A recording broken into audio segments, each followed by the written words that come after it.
All right, Shalom. Before I get started, I want to give all glory, honor, and praise to Yahweh Bahashem, Yahweh Shah Bahashem Rakar HaKodash. Double honors to the apostles and the elders at GMS. Peace, honor, and respect to you brothers that's out there laboring, edifying, rightly dividing the word in truth and sincerity. And Shalom to you believers out there, the Aki and Wa'agwath. And what I want to go into is what is richer than wisdom, okay? That's the name of this video. What is richer than wisdom?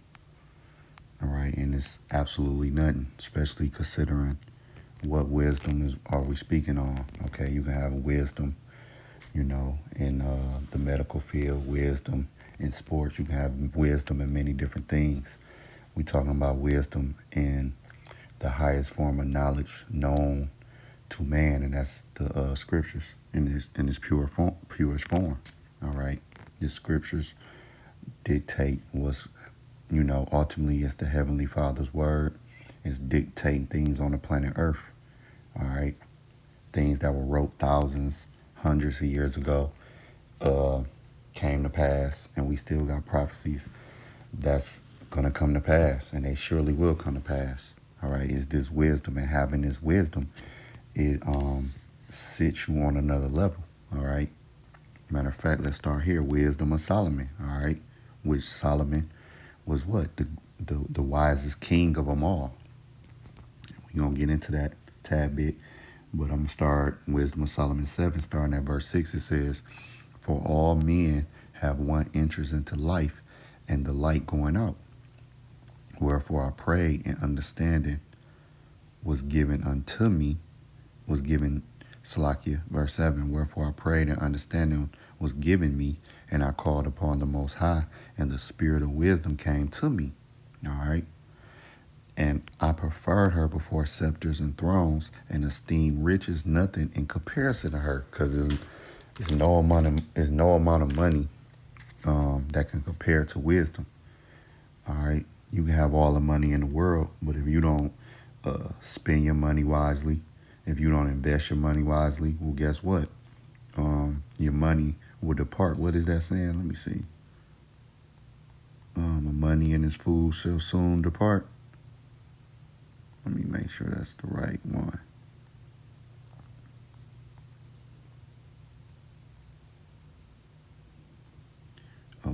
It says,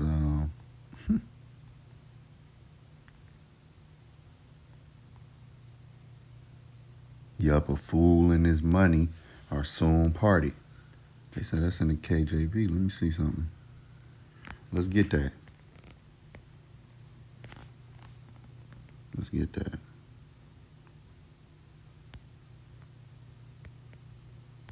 I remember Dr. Dre said that in a song.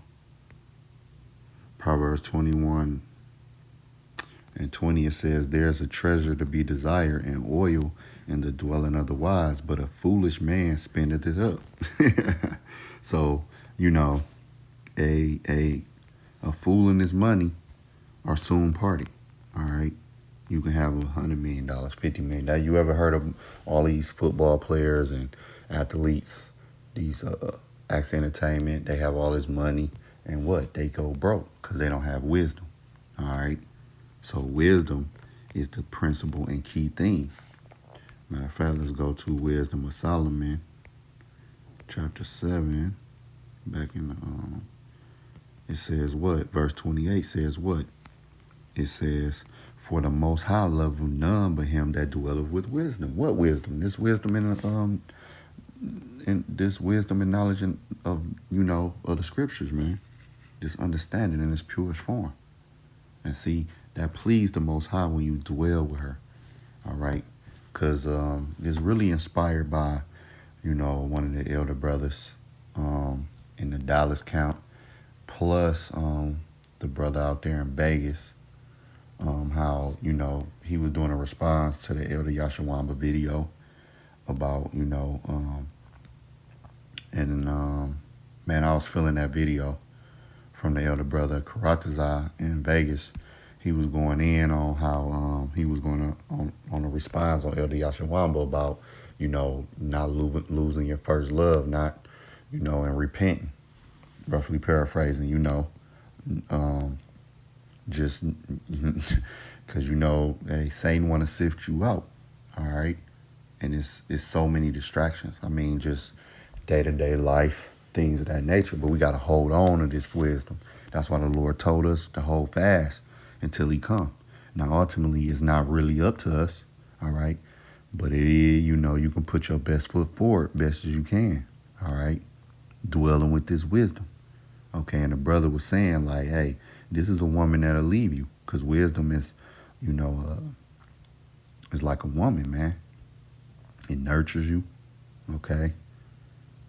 It can be loving, all right, you know. But the brother was saying how, hey man, this is one woman you don't want to leave, and that's so true.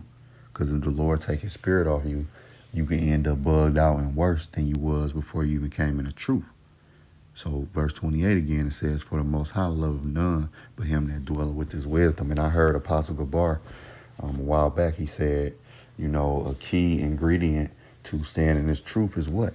Keeping your head in the book, man. Roughly paraphrasing, but he said something along that line, and I find that to be true. Now, when you go to 1 Kings chapter 3, because that's one thing that pleased the Lord. I'm going to start at verse 7. It says, "And now, oh," this is King Solomon speaking, all right, when he took the throne.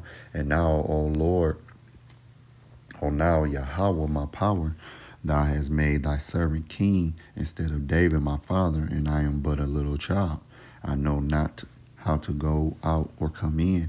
And thy servant is in the midst of thy people, which thou hast chosen, a great people that cannot be numbered nor counted for the multitude." All right. He a servant, you know. He was saying he a servant in the middle of the Israelites, man. All right. The Lord, a great people. Okay. Verse 9, "Give thou therefore thy servant an understanding heart to judge thy people, that I may discern between good and bad. For who is able to judge this thy so great a people?" All right.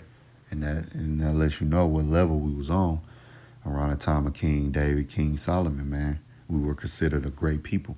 Unlike today, we're considered what? An unwise people. All right. We turned, you know, we're that degenerate plant. Verse 10, "And this speech pleased the Lord." Let me read that again.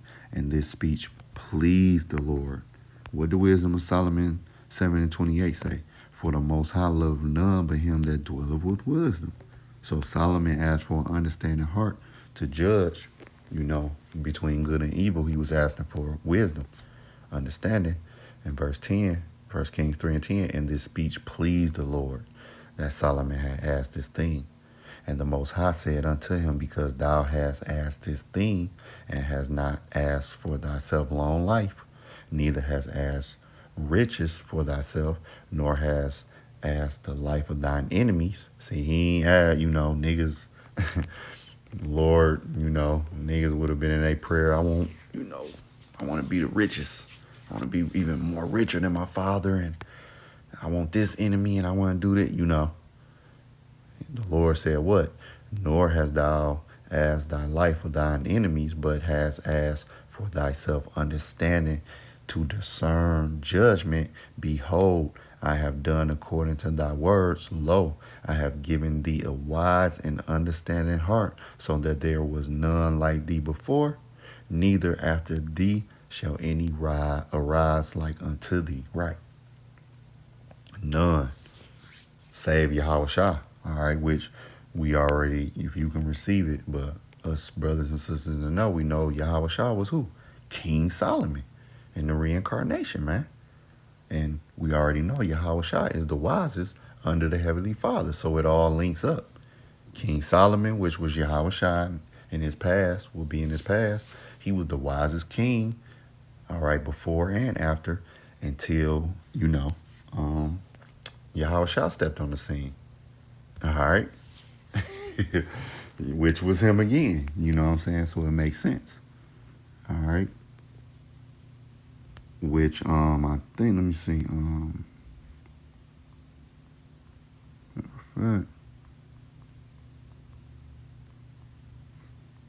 Yep. which let's get let's just link that real quick, because when you go to Matthew 12 and verse, I gotta jump down, Slakia.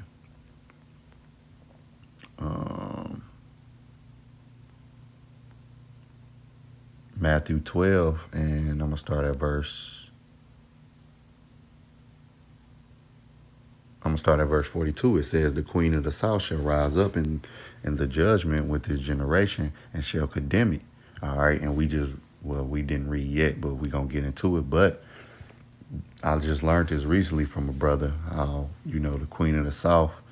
It says the queen of the south shall rise up in the judgment with this generation, meaning, and shall condemn it, meaning, like when you read about how Queen Sheba, she went through a hell of a journey to hear Solomon's wisdom. All right. So, and Yahweh Shah was right there with, everybody, and they basically shunned him. All right. And continuing on, it says, "For she came from the uttermost parts of the earth to hear with the wisdom of Solomon, and behold, a greater than Solomon is here." So that lets you know, hey, it wasn't none greater until Yahweh Shah stepped on the scene. He was letting them know, like, look, y'all got me here, and I'm healing. Y'all see the miracles. All right, I'm teaching, giving y'all the game, and y'all SHITing on me, man, basically. All right, and then Solomon, but guess what? He was Solomon. See, that's the thing about it. All right, so now let's go back to, and I want y'all to take a mental note of Matthew 12 and 42. I mean, a lot of us, we know about how Queen of Sheba traveled to see Solomon, but that's condemning them. All right, because here it is again, Yahweh Shah was with them, and what? They played them, man. They played them to the left. But Queen of Sheba, what she do? She traveled from the uttermost part of the earth to hear his wisdom. And they had Yahweh Shah right there, and they ain't take to his wisdom. All right, let me start at Wisdom of Solomon, chapter 8, verse 1. It says, "Wisdom reacheth from one end to another mightily, and sweetly doeth she order all things." All right. "I loved her and sought her out from my youth. I desired to make her my spouse, and I was a lover of her beauty." Right. All right. This wisdom is a woman you don't want to let go. All right. You don't want to let her go, man. All right. This is a woman that you need to be attentive to, Like your woman, you stop paying attention to her, you put her to the back burner. She you treat her like a side chick. Well, eventually she gonna want to leave. Well, this woman most definitely will leave you, like the Elder Karatas I said. All right, Sophia will leave you, man. Verse 3, "In that she is conversing with the Most High, she magnifieth her nobility. Yeah, the Lord of all things himself love her." All right, the Lord of all himself love wisdom, which the Lord of all created wisdom. All right. Wisdom is a part of the Most High, man. That's one of his creations, wisdom. All right. "For she is privy to the mysteries of the knowledge of the Most High, and a lover of his works. If riches be a possession to be desired in this life, what is richer than wisdom that worketh all things?" What is richer than wisdom that worketh all things? All right. It took wisdom to create the human body. You got to think about how, intricate, or how complex, I should say, Slakia, our bodies are. The human body is, man. All right. Think about that. Think about the wisdom it took to create a flower, to how it go from a seed to how it grow, how it utilize the sun, utilize the water, the wisdom it took to create this planet. All right. These things took wisdom, man. Wisdom we can't even fathom. Okay. But the thing about it is, this wisdom, what do? It brings forth a kingdom, man. Now I want to to jump down to verse 11. It says, I shall be found of a quick conceit and judgment, and shall be admired in the sight of great men. That's what this wisdom can do. All right. It can make you admired in the sight of great men, man. It can make you an admired person, just like King Solomon. When Queen of Sheba came, he was admired by her, man. Matter of fact, let me keep reading. When I hold my tongue, they shall bow my leisure. Yeah. When you doing what you're doing, stop talking. They should be waiting on you to speak that wisdom in their ear. And when I speak, they should give good ear to me. Yeah, they listening. They hear you. They don't just hear you. They're actually listening. All right. And they gonna take heed to what you say.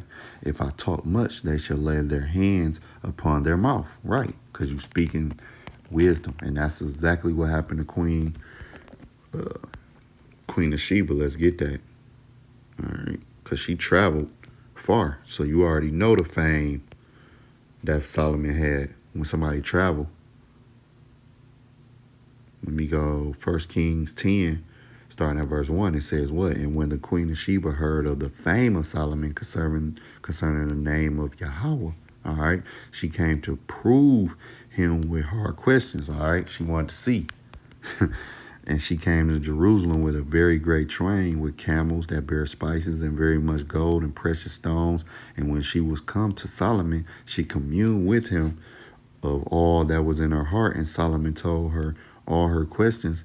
There was not anything hid from the king, which he told her not.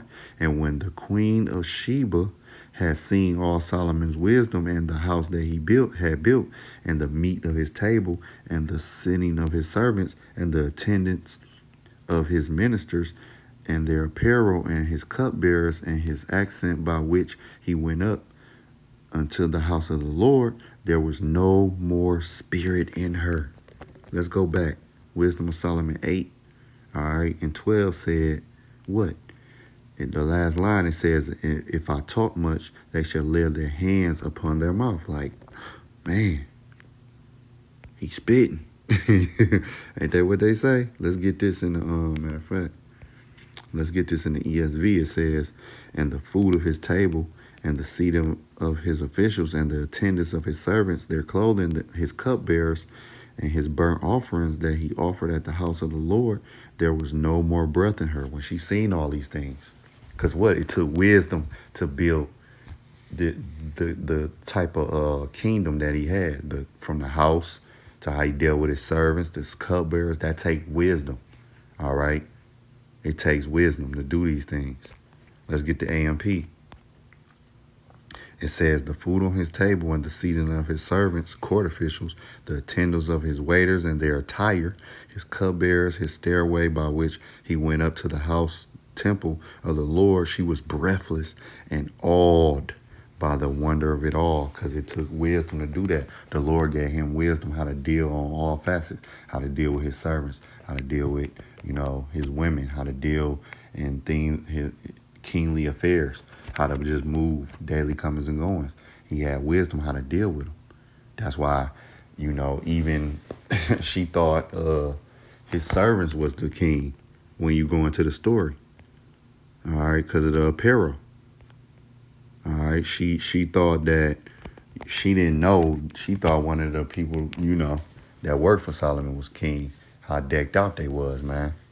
All right, that's how good he was eating.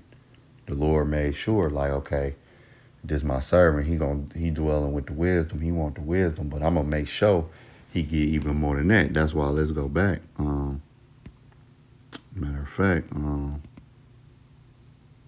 before I get that, let me see.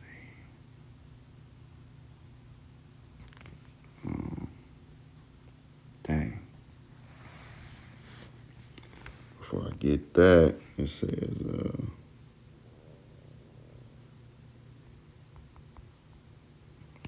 let me see something.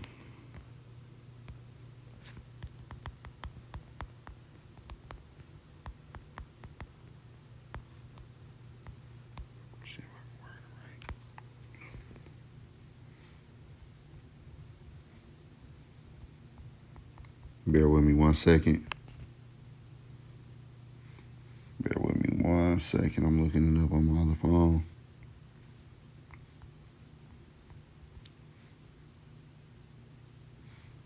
I haven't read this precept in a minute. Yup, here we go.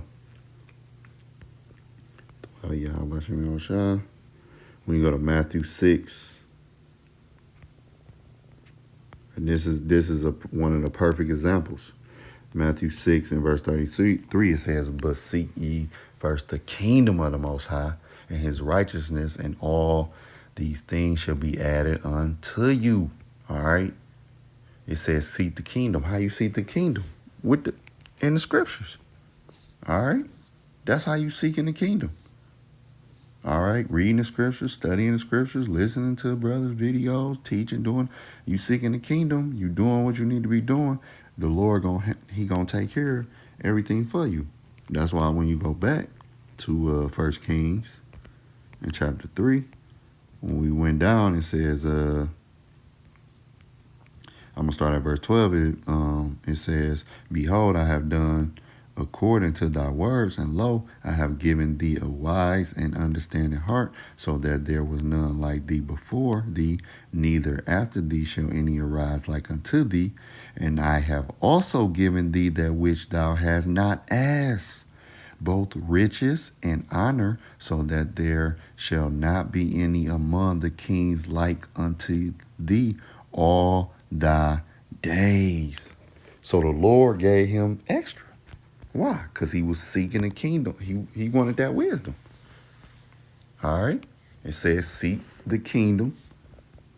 Seek first the kingdom. All right? And all these things will be added to you. All right? And that's what the Lord did with King Solomon, man. All right? And that's why, again, seeking the kingdom, seeking his wisdom, supping with Yahushua, treating Sophia good, which Sophia is wisdom, in the Greek. All right, Sophia, guess what? Let's get this. You bring that kingdom, and it put you on another level. Just being a wise person on your day-to-day. Let's say if you one of the people at work who really know about the job, you really wise at your job, everybody can count on you, you're reliable, that instantly puts you on another level. All right, everybody come asking you, about what's going on, how to do this, how to work that. They know you reliable. For the most part, you on time. You never really call. Like, you gonna be on another level. All right, if you're the wise guy on the job per se, not like an arrogant prick per se, but everybody know they can come to you and kind of know how to move. If they ask you a question about how to work a machine or how to do this, they know they can come to you. That automatically puts you on another level. Now let's get this Deuteronomy 4, because this is what's going to really put us on a level when we in the kingdom. It's the wisdom. It's having the laws in our inward parts, meaning we not going to go off, and we going to be utilizing this wisdom full time. In real time. All right? The law is going to be in us, so it's not going to be no adultery. It's not going to be no thug culture, no thought culture. These are the things that's going to put us on a level. The things that's going to put us on a level is the things that we not utilizing now. That's why we ain't on the level as a nation. That's why we looked at niggas and this and that, Our women looked at as nothing but hoes, and they dress scantily clad, wearing weave and knowing this and acting out, and the niggas with their pants sagging. All right, thugs in and out of jail, known as deadbeat dads, and not real men and all. Why? Because we don't utilize this wisdom, man. This is why we have so much beef in between the tribes and amongst each other, not utilizing the wisdom. All right, so we got them curses. We transgress the wisdom that was given unto us, the law, statute, and commandment. Well, guess what? That's when we got them curses put on us, and we've been a wreck ever since, man. All right, just not even utilizing these wisdom and practicality, like what you read in Sirach, Proverbs and stuff. Those things have you a wreck. But when you start utilizing, like if you start reading Sirach, and utilize that day to day, Proverbs, that'll put you on a level instantly. I say, I ain't even gonna lie. That'll put you instantly on a certain type of level. You know what I'm saying? If you utilize those things. But let me get this. Deuteronomy 4, starting at verse 5, it says, "Behold, I have taught you statutes and judgments, even as the Lord my power commanded me that ye should do so in the land whether you go to possess it. Keep therefore and do them." All right. Keep therefore and do them, for this is your wisdom and your understanding in the sight of the nations. And in the sight of the nations right now, we look like an unwise and not an understanding people. We're a mockery, man. They think we the dumbest. All right. They think Israelites are the dumbest people, especially, when you go to the so-called black man. All right. He's at the bottom of the barrel. All right. They look at us, you can be smart, you can be sharp as a tack, but you're going to have to prove that versus another nation, especially when it comes to Edomites, even over the so-called black woman. All right. It says, "For this is your wisdom and your understanding in the sight of the nations, which shall hear all these statutes and say, surely this great nation is a wise and understanding people." All right. And this is what's going to be in the kingdom. Israel in the kingdom going to be known as a wise people. How right now Esau, Edom is looked at, a white man say something, everybody going to just, they going to take it face value for the most part. Even who they say is a very smart people. Chinese, Japanese. Everybody think Moab and Ammon. Sometimes people put them over Esau as being wise and smart. Well, guess what? In the kingdom, in the world to come, that's how we going to be looked at. And even on a way higher level that we can fathom. Because they not going to they ain't going to, whatever they got now, it ain't even going to touch how we going to be in the kingdom, man. But it says what? It says what? Keep for and do them, for this is your wisdom and your understanding in the sight of the nations. In the kingdom, the other nations is going to be saying the Israelites are the wisest. We going to be looked at as that wise people. All right? The table's going to turn. And that's why when you go to Wisdom of Solomon 6 and verse 20, it says what? Therefore the desire of wisdom, all right, seeking the kingdom, the desire of wisdom bringeth to a kingdom, all right. If your delight be then in thrones and scepters, O ye kings of the people, honor wisdom, that ye may reign forevermore, right? And this is what is going to happen. You stay, Lord will, hey, the 144K, the elect, they going to be, those are the people that desire this wisdom. And this wisdom, they kept this wisdom, man. All right. That's who the elect is. The people that's what? That stuck with this wisdom. All right. And the men, they gonna reign. Starting with the 144K. They gonna reign forevermore, man. Okay. Let's get this. Wisdom of Solomon 8, starting at verse 13, says what? Moreover, by the means of her, Sophia, the wisdom, I shall obtain immortality. This wisdom gonna bring immortality, man. We're gonna be immortals in the kingdom. These other nations gonna be in awe of us, but not just because of how decked out, the glow, how we gonna be. It's because the vibration in the kingdom, on the planet, and through the galaxy is gonna be wisdom. That's gonna be the vibration. We gonna utilize true wisdom, how we deal with everything.